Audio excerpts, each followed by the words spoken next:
Hello छात्रों, स्वागत है आप सभी लोगों का हमारे एचएम कोचिंग सेंटर के यूट्यूब चैनल में। प्यारे छात्रों, आज हम लोग कुछ महत्वपूर्ण प्रश्नों के बारे में चर्चा करेंगे जो प्रश्न ज्योग्राफी से होंगे। ठीक है, और ध्यान रखें, कुछ बच्चों के दिमाग में एक सस्पेंशन चलता है कि ये क्वेश्चन जो है रेलवे के लिए नहीं है, यूपी टेट के लिए है। ठीक है, ऐसा कुछ भी नहीं है। क्वेश्चन कोई भी हो, जीएस चूँकि कॉमन सब्जेक्ट होता है, अगर जीएस पढ़ेंगे और जीके पढ़ेंगे आप, जिसमें इतिहास भूगोल अगर आप पढ़ रहे हैं तो ये सब में काम करेगा। जिसका भी सिलेबस होगा जीके का, उसमें ये काम करेगा आपका। ठीक है ना। जैसे भारत की राजधानी अगर आपको आरआरबी एनटीपीसी में पढ़ना है तो भारत की राजधानी आपको यूपी टेट के लिए भी पढ़ना है, जीआईसी के लिए भी पढ़ना है, आरओ के लिए भी पढ़ना है। ठीक है ना। इसलिए यह एक मैं ऐसा प्रैक्टिस सेट करा रहा हूँ जो सभी परीक्षाओं के लिए काफ़ी महत्वपूर्ण है। ठीक है, तो आप सभी लोग ज़्यादा से ज़्यादा जुड़िए और प्रैक्टिस करिए और ये हमें कमेंट करके बताइए कि आपने कितना क्वेश्चन सही किया। प्यारे छात्रों, ये बहुत महत्वपूर्ण प्रश्न है और ये टॉपिक मैं पढ़ा भी चुका हूँ। कुछ नए टॉपिकों से भी प्रश्न होंगे, लेकिन आप टेंशन नहीं लेंगे, मैं उसको समझाऊंगा। ठीक है ना। चलिए, तो देर न करते हुए हम लोग शुरू करते हैं टॉपिक को। लेकिन उससे पहले यदि आप चैनल पर नए हैं तो चैनल को जरूर सब्सक्राइब करें और बेल आइकन को दबा लें, और हाँ, ज़्यादा से ज़्यादा शेयर करें। ठीक है ना। दूसरी बात कि टेलीग्राम में जो है मैं लिंक दे दिया हूँ, आप लोग टेलीग्राम से जुड़ें, जिससे आपको वीडियो डायरेक्ट प्राप्त हो जाएगी। ठीक है, चलिए।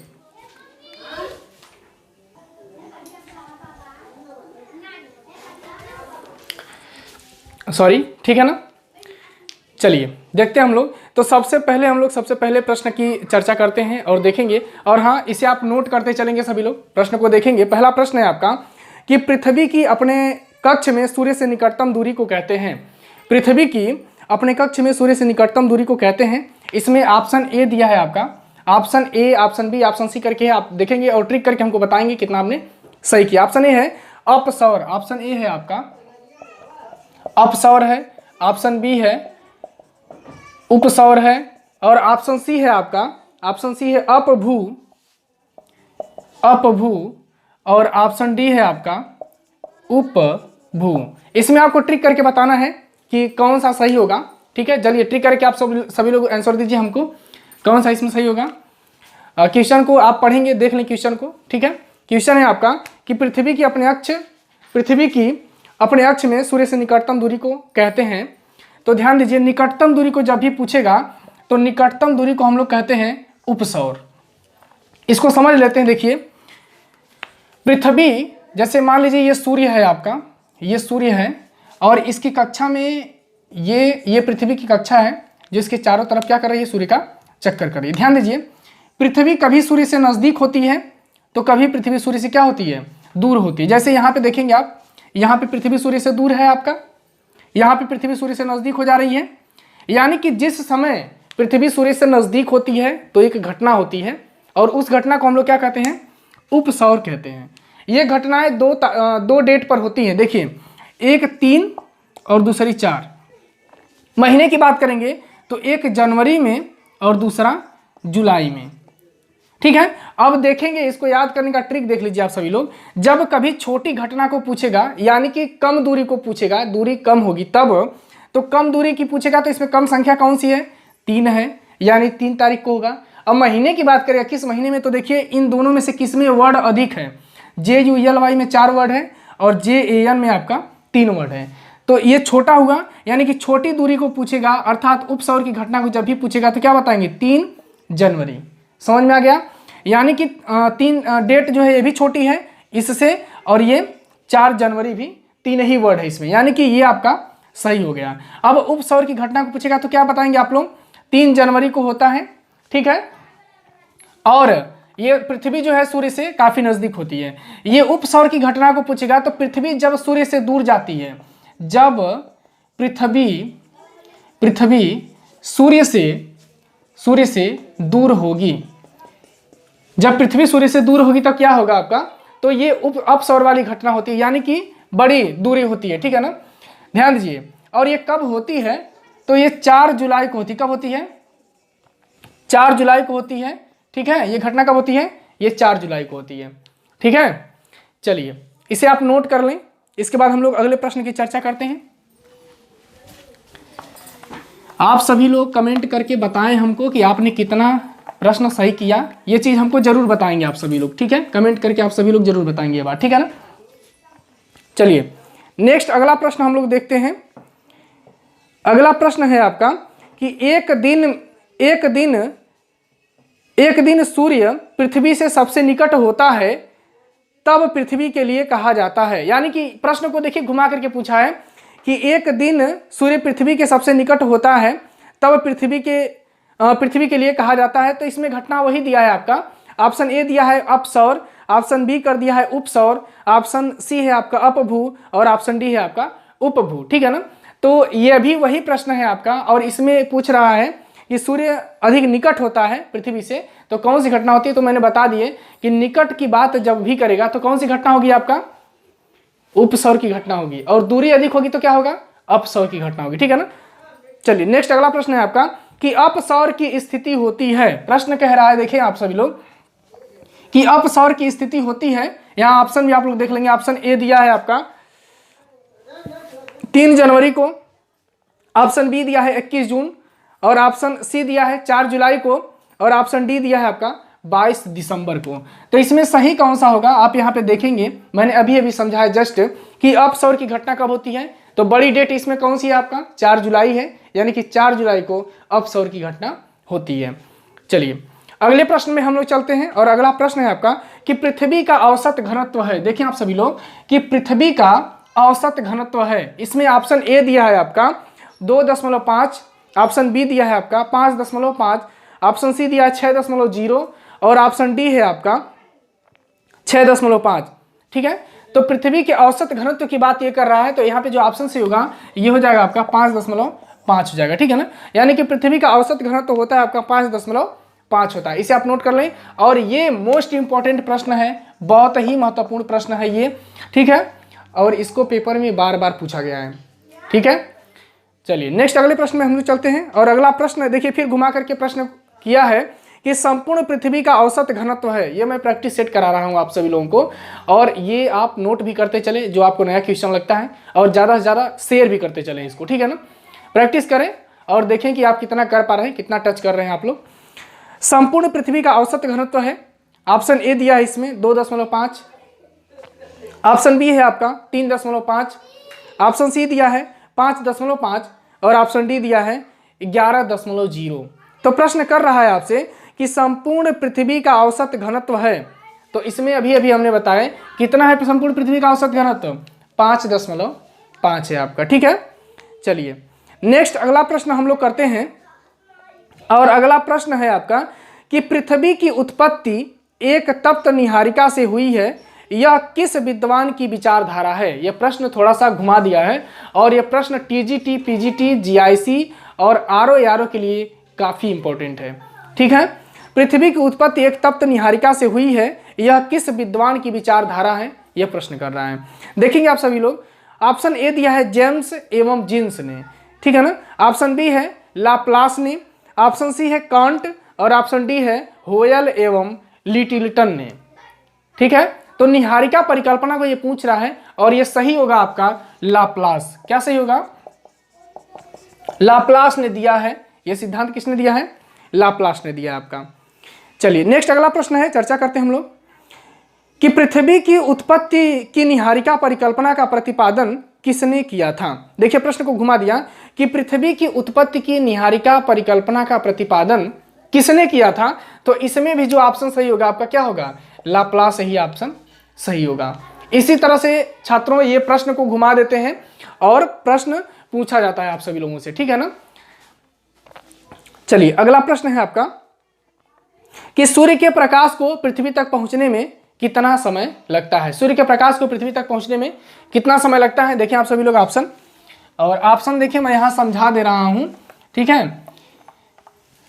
चलिए बताइए आप सभी लोग, कमेंट भी करते रहें, आप सभी लोग कमेंट करके बताएं कि कितना आपने सही किया, ठीक है। तो ऑप्शन ए दिया इसमें 8 मिनट 16.6 सेकेंड, ऑप्शन बी दिया है 16 मिनट 8 सेकेंड, ऑप्शन सी दिया है 30 मिनट 8 सेकेंड और ऑप्शन डी दिया है 8 मिनट 20 सेकेंड। तो इसमें सही कौन सा होगा यही आपको बताना है। तो इसमें जो सही होगा वो देखेंगे आप सभी लोग कि 8 मिनट 16.6 सेकेंड भी दिया है और 8 मिनट 20 सेकंड भी दिया। प्रश्न कर रहा है सूर्य के प्रकाश को पृथ्वी तक पहुंचने में कितना समय लगता है, ठीक है ना। इसमें देखिए दो ऑप्शन है आपका कॉमन, 8 मिनट 16.6 सेकंड दिया है और 8 मिनट 20 सेकंड दिया है, ठीक है ना। इन दो प्रश्नों की हम चर्चा करते हैं। प्रश्न को थोड़ा सा आप इधर देखें, ठीक है। देखिए ऑप्शन ए दिया है 8 मिनट 16.6 सेकंड और बी दिया है इसमें, और बी कह रहे हैं एक और ऑप्शन इसमें दिया है जो 8 मिनट 20 सेकंड दिया है, 8 मिनट 20 सेकंड दिया है, ये 16.6 सेकंड दिया है। इसमें आप ट्रिक करेंगे कौन सा सही होगा, तो ध्यान दें यह प्रश्न में एक कॉमन चीज बन गया, यह दोनों ऑप्शन आपका सही हो जाएगा। प्रश्न के अनुसार क्या कर रहा है कि सूर्य के प्रकाश को पृथ्वी तक पहुंचने में कितना समय लगता है, यह प्रश्न कह रहा है। तो ध्यान दीजिए, जब पृथ्वी की दूरी अधिक होती है सूर्य से, ठीक है, जब सूर्य के नजदीक होती है पृथ्वी, जब सूर्य के नजदीक होती है पृथ्वी, यानी कि जब पृथ्वी सूर्य के नजदीक होती है तो 16.6 सेकंड का समय लगता है, और पृथ्वी जब सूर्य से दूर होती है, जब सूर्य से दूर होती है तो समय क्या लगता है आपका, तब आपका समय लगता है 8 मिनट 20 सेकंड का समय लगता है, ठीक है ना। जब दूर होगी तो 8 मिनट 20 सेकंड का समय लगेगा, और जब नजदीक होगी तो 16.6 सेकंड। अतः ये दोनों ऑप्शन सही हो जाएंगे आपका, लेकिन ये दोनों एक साथ दिए हैं तो दोनों में से कोई भी आप ट्रिक करेंगे। अब आपने कंडीशन देख लिया कि जब दूर होती है पृथ्वी तो 16.6 सेकंड का समय लगता है, अरे सॉरी, दूर होती है तो 20 सेकंड 8 मिनट 20 सेकंड का समय लगता है, और नजदीक होती है तो 8 मिनट 16.6 सेकंड का समय लगता है, ठीक है ना। चलिए नेक्स्ट है, अगला प्रश्न है आपका अगला प्रश्न है कि निम्नलिखित विद्युत चुंबकीय तरंगों में कितनी तरंग दैर्ध्य किसकी तरंग दैर्ध्य सर्वाधिक लंबी है। प्रश्न है कि निम्नलिखित विद्युत चुंबकीय तरंगों में किसकी तरंग दैर्ध्य सर्वाधिक लंबी है। तो इसमें ऑप्शन ए है आपका गामा किरणें, ऑप्शन बी है एक्स किरणें, ऑप्शन सी दिया है रेडियो तरंगें, और ऑप्शन डी दिया है पराबैंगनी किरणें। तो इसमें बताना है आपको कि किसकी तरंग दैर्ध्य सबसे अधिक सर्वाधिक लंबी है, यही प्रश्न पूछ रहा है। चलिए आप लोग बताएं, गेस करें अपने आप को कि आपने कितना टच किया, कितने प्रश्नों को आपने सही किया, ठीक है, क्योंकि जीएस का प्रश्न है और सभी परीक्षाओं के लिए महत्वपूर्ण प्रश्न है, ठीक है ना। इसी तरह से प्रैक्टिस सेट चलता रहेगा, आप सभी लोग जरूर प्रैक्टिस सेट को टच करें जिससे आपका जीएस मजबूत हो जाएगा, ठीक है। चलिए इसमें ऑप्शन ए है गामा किरणें, ऑप्शन बी है एक्स किरणें, ऑप्शन सी है रेडियो तरंगें, और ऑप्शन डी है पराबैंगनी किरणें, ठीक है। ध्यान दें, ये पूछ रहा है कि निम्नलिखित विद्युत चुंबकीय तरंगों में किसकी तरंग दैर्ध्य सर्वाधिक लंबी है। तो जो सर्वाधिक लंबी वाली बात हो जाएगी तो इसमें हो जाएगा आपका रेडियो तरंगे। कौन हो जाएगा, रेडियो तरंगे। देखिए इनकी तरंग दैर्ध्य सबसे लंबी होती है, और जो गामा किरणें होती है ना, उनकी तरंग दैर्ध्य जो होती है वो कम होती है, ठीक है ना। गामा किरणों की तरंग दैर्ध्य क्या होती है, कम होती है। यहाँ पे नोट कर लेंगे आप सभी लोग, गामा किरणों की, देखें आप सभी लोग, गामा किरणों की तरंग दैर्ध्य सबसे कम होती है। इसे आप सभी लोग नोट करें कि रेडियो तरंगों की तरंग दैर्ध्य सर्वाधिक होती है और गामा किरणों की तरंग दैर्ध्य जो होती है यह सबसे कम होती है, ठीक है। चलिए अब अगला प्रश्न है कि चंद्रमा के प्रकाश को पृथ्वी पर पहुंचने में कितना समय लगता है। चंद्रमा के प्रकाश को पृथ्वी पर पहुंचने में कितना समय लगता है, यह प्रश्न है आपका। तो आप सभी लोग इसे ट्रिक करें, बताएं।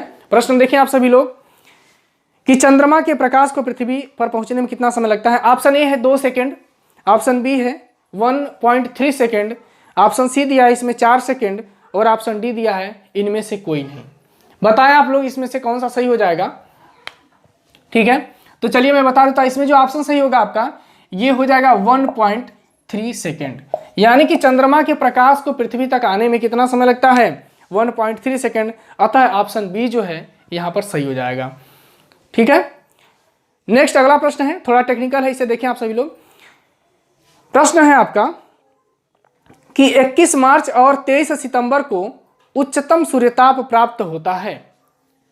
प्रश्न है, एक बार और सुने, कि 21 मार्च और 23 सितंबर को उच्चतम सूर्यताप प्राप्त होता है। इसमें ऑप्शन ए दिया है कर्क रेखा पर, आप देखते रहें कर्क रेखा पर, ऑप्शन बी दिया है भूमध्य रेखा पर, ऑप्शन सी दिया है मकर रेखा पर, और ऑप्शन डी दिया है उपर्युक्त सभी। ठीक है, तो ध्यान दें प्रश्न क्या कर रहा है, 21 मार्च और 23 सितंबर। देखिए दिया है कि 21 मार्च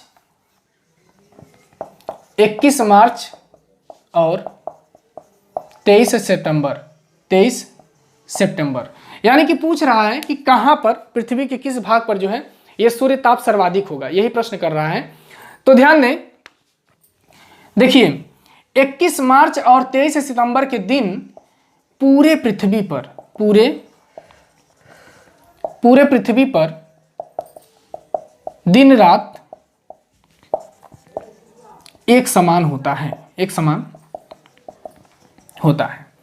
ठीक है ना। और इस दिन 21 मार्च और 23 सितंबर के दिन जो है सूर्य जो है ये किस पे लंबवत चमकता है, तो ये भूमध्य रेखा पर जो है ये सीधा चमकता है, लंबवत चमकता है, ठीक है ना। सूर्य जो है भूमध्य रेखा पर लंबवत चमकता है, भूमध्य रेखा पर लंबवत चमकता है। और जब ताप की बात होगी तो इस भूमध्य रेखा पर ही ताप क्या होगा, सर्वाधिक होगा, क्योंकि इस दिन सूर्य सबसे लंबवत यहीं पे चमकता है, भूमध्य रेखा पर। और यहाँ से जो प्रश्न एक बनता है कि किस दिन पृथ्वी पर दिन और रात की अवधि एक समान होती है, यह प्रश्न बनता है। तो याद रखेंगे आप सभी लोग, 21 मार्च और 23 सितंबर के दिन पूरे पृथ्वी पर दिन और रात क्या होता है, एक समान होता है। एक प्रश्न और जान लें कि हमारी उत्तरी गोलार्ध में सबसे बड़ा दिन किस दिन होता है अवधि के अनुसार, तो वो होता है 21 जून को। कब होता है, 21 जून को। और किस दिन सबसे छोटा दिन होता है हमारे उत्तरी गोलार्ध में, तो वो होता है 22 दिसंबर के दिन। और यही उल्टा आपका दक्षिणी गोलार्ध में हो जाता है। जैसे हमारे यहाँ उत्तरी गोलार्ध में सबसे बड़ा दिन होता है इस दिन, तो दक्षिणी गोलार्ध में जो है ये छोटा दिन होता है, दक्षिणी गोलार्ध में। और बड़ा दिन होता है दक्षिणी गोलार्ध में, बड़ा दिन होता है इस दिन, बड़ा दिन होता है। उल्टा होता है, हमारे यहाँ इस दिन बड़ा दिन होता है तो दक्षिणी गोलार्ध में छोटा दिन होता है, और हमारे यहाँ छोटा दिन जिस दिन होता है तो यहाँ पे दक्षिणी गोलार्ध में बड़ा दिन होता है। ठीक है, इसे भी आप सभी लोग नोट कर लें। चलिए अगले प्रश्न पर हम लोग चल रहे हैं और अगले प्रश्न की हम लोग चर्चा करते हैं। ध्यान दें, अगला प्रश्न है आपका कि 2 बसंत विषु के बीच कितने दिनों का अंतराल होता है। 2 बसंत विषु के दिन कितने दिनों का अंतराल होता है, तो यह प्रश्न कर रहा है। इसमें ऑप्शन ए दिया है आपका 359 दिन, ऑप्शन बी है 182 दिन, और ऑप्शन सी है 368 दिन, और ऑप्शन डी है 365 दिन। तो ध्यान दें, 2 बसंत विषु के बारे में पूछ रहा है आपका। तो 2 बसंत विषु की अगर बात करते हैं हम, तो आप ध्यान दें, 2 बसंत विषु का मतलब ये होगा कि जैसे बसंत विषु आपका 21 मार्च को होता है, ठीक है, 21 मार्च को बसंत विषु शुरू होता है। तो 21 मार्च को जो बसंत विषु शुरू होता है, तो 21 से 20 मार्च को जो है बसंत विषु शुरू होता है आपका। तो देखें, ये 20 से 21 मार्च जब तक आएगा तब तक एक वर्ष आपका हो जाएगा घूम करके। जैसे मान लो कि ये 21 मार्च 2020 की अगर हम बात करें 2020 की, तो ये 20 मार्च 2021 में जब आएगा तो वो एक बसंत विषु हो जाएगा। यानी कि कितने दिन का अंतर हुआ, तो पूरा 1 साल का अंतर हुआ। अर्थात जो यहाँ पे ऑप्शन सही हो जाएगा वो हो जाएगा 365 दिन। 365 दिन यहाँ पे ऑप्शन सही हो जाएगा, ठीक है ना। अर्थात ऑप्शन डी यहाँ पे सही होगा। नेक्स्ट अगला प्रश्न है आपका, हाँ अगला प्रश्न है कि ग्रीष्म अयनांत किसको कहते हैं। यह प्रश्न कह रहा है ग्रीष्म अयनांत खाली जगह है को होता है, यानी कि किस डेट को होता है ग्रीष्म अयनांत। देखिए आप सभी लोग, ऑप्शन ए दिया है 22 दिसंबर, ऑप्शन बी दिया है 21 मार्च को, और ऑप्शन सी दिया है 21 जून, और ऑप्शन डी दिया है 23 सितंबर के दिन। तो ग्रीष्म अयनांत को पूछ रहा है, ये बात आप लोग ध्यान रखेंगे, ठीक है। ग्रीष्म अयनांत का मतलब है कि गर्मी के मौसम को पूछ रहा है। आप ऐसा समझ लें किस दिन सबसे अधिक गर्मी लगेगी आपको, ठीक है। चलिए बताएंगे आप सभी लोग।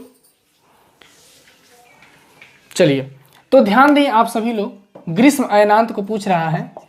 क्वेश्चन को देखते रहें, ग्रीष्म अयनांत। तो ग्रीष्म अयनांत जो हमारे उत्तरी गोलार्ध में होता है वह 21 जून को होता है। कब होता है? 21 जून को होता है उत्तरी गोलार्ध में। कहां पर? यहां पर लिख देंगे आप लोग, उत्तरी गोलार्ध में। और शीत अयनांत हमारे यहाँ कब होता है, या शरद अयनांत उसको आप लोग बोल सकते हैं। कब होता है शीत अयनांत? तो वो होता है शीत अयनांत, ये होता है 22 दिसंबर को होता है। ये कहां पर? ये भी उत्तरी गोलार्ध में। एक क्वेश्चन से आप कई बातें समझ सकते हैं। अब देखिए यहाँ पे अगर दक्षिणी गोलार्ध में बात करेंगे ग्रीष्म अयनांत कब होता है, तो इसका उल्टा, दक्षिणी गोलार्ध में जब हमारे यहाँ शीत अयनांत होगा तो वहां पे क्या हो जाएगा? ग्रीष्म अयनांत। ग्रीष्म अयनांत हो जाएगा। कब? दक्षिणी गोलार्ध में। दक्षिणी गोलार्ध में आपका ग्रीष्म अयनांत हो जाएगा। और शीत अयनांत वहां पर कब होगा? तो 21 जून को वहां पे क्या हो जाएगा? शीत अयनांत वहां पर हो जाएगा। 21 जून को क्या होगा? वहां पे शीत अयनांत हो जाएगा। यानी कि यहाँ पे जो ऑप्शन सही होगा वो ऑप्शन हो जाएगा आपका 21 जून। 21 जून ऑप्शन सही हो जाएगा आपका। अर्थात यहाँ पे जो ऑप्शन है ये ऑप्शन नंबर सी आपका सही होगा। ठीक है। हाँ देखिए, ग्रीष्म अयनांत पूछा, ध्यान दो। तो ग्रीष्म अयनांत की बात करेंगे तो 22 दिसंबर और 21 जून, 22 दिसंबर और 21 जून दोनों सही होगा यहाँ पे ऑप्शन के अकॉर्डिंग, क्योंकि इस 22 दिसंबर को जो है दक्षिणी गोलार्ध में ग्रीष्म अयनांत होता है और 21 जून को उत्तरी गोलार्ध में ग्रीष्म अयनांत होता है। तो ग्रीष्म अयनांत की अगर बात करता है तो आप 22 दिसंबर और 21 जून दोनों को क्या करेंगे? ट्रिक करेंगे। ठीक है ना, इसे हम लोग ग्रीष्म अयनांत बोलते हैं। नेक्स्ट अगला प्रश्न है कि 22 दिसंबर को सूर्य लंबवत चमकता है। प्रश्न है आपका, देखें आप सभी लोग कि 22 दिसंबर को सूर्य लंबवत चमकता है, कर्क रेखा पर या मकर रेखा पर। कहाँ लंबवत चमकता है ये आपको बताना है कि 22 दिसंबर को सूर्य लंबवत चमकता है तो कहाँ चमकता है। ऑप्शन देखेंगे आप सभी लोग, ऑप्शन दिया है। ऑप्शन ए है कर्क रेखा पर, ऑप्शन बी है मकर रेखा पर, ऑप्शन सी है भूमध्य रेखा पर, और ऑप्शन डी है उपर्युक्त में से कोई नहीं। तो इसमें 22 दिसंबर की बात कर रहा है कि 22 दिसंबर को सूर्य लंबवत कहाँ चमकेगा। तो 22 दिसंबर को सूर्य जो है यह मकर रेखा पर लंबवत चमकता है। कहाँ पे? मकर रेखा पर। ठीक है ना, कहाँ पे लंबवत चमकता है? तो मकर रेखा पे चमकता है लंबवत। और जो ऑप्शन सही हो जाएगा ये ऑप्शन नंबर बी आपका सही हो जाएगा। ठीक है ना। और कर्क रेखा पे जान लें आप सभी लोग, कर्क रेखा पे कब लंबवत चमकता है? तो 21 जून को यह कर्क रेखा पर लंबवत चमकता है। ठीक है ना, कर्क रेखा पर लंबवत चमकता है। और भूमध्य रेखा पे कब लंबवत चमकता है? तो 21 मार्च और 23 सितंबर को यह भूमध्य रेखा पर लंबवत चमकता है। भूमध्य रेखा पर क्या करता है? लंबवत चमकता है। ठीक है, इसे नोट कर लें आप सभी लोग। चलिए अगला प्रश्न है आपका कि दक्षिणी गोलार्ध का ग्रीष्म अयनांत कब होता है। प्रश्न है कि दक्षिणी गोलार्ध का ग्रीष्म अयनांत कब होता है। तो मैंने जस्ट अभी आप सभी लोगों को बताया कि दक्षिणी गोलार्ध में ग्रीष्म अयनांत तब होगा जब हमारे यहाँ शीत अयनांत होगा। यानी कि वहां पे ग्रीष्म अयनांत कब होगा? तो 22 दिसंबर को होगा। कब होगा? 22 दिसंबर को। जस्ट अभी हमने समझाया आप सभी लोगों को, 22 दिसंबर को होगा। अगला है कि दक्षिणी गोलार्ध में सबसे बड़ा दिन होता है, कब होता है। इसमें ऑप्शन ए दिया है 21 जून को, ऑप्शन बी दिया है 22 दिसंबर को, ऑप्शन सी दिया है 2 सितंबर को, और ऑप्शन डी दिया है 22 दिसंबर को। तो पूछ रहा है कि दक्षिणी गोलार्ध में बड़ा दिन कब होगा। तो दक्षिणी गोलार्ध में बड़ा दिन तब होता है जब हमारे यहाँ छोटा दिन होगा। तो हमारे यहाँ छोटा दिन कब होता है? दिसंबर के महीने में होता है। यानी कि 22 दिसंबर को जो है वहां पे सबसे बड़ा दिन होगा, 22 दिसंबर को। ठीक है ना, नोट करें आप सभी लोग।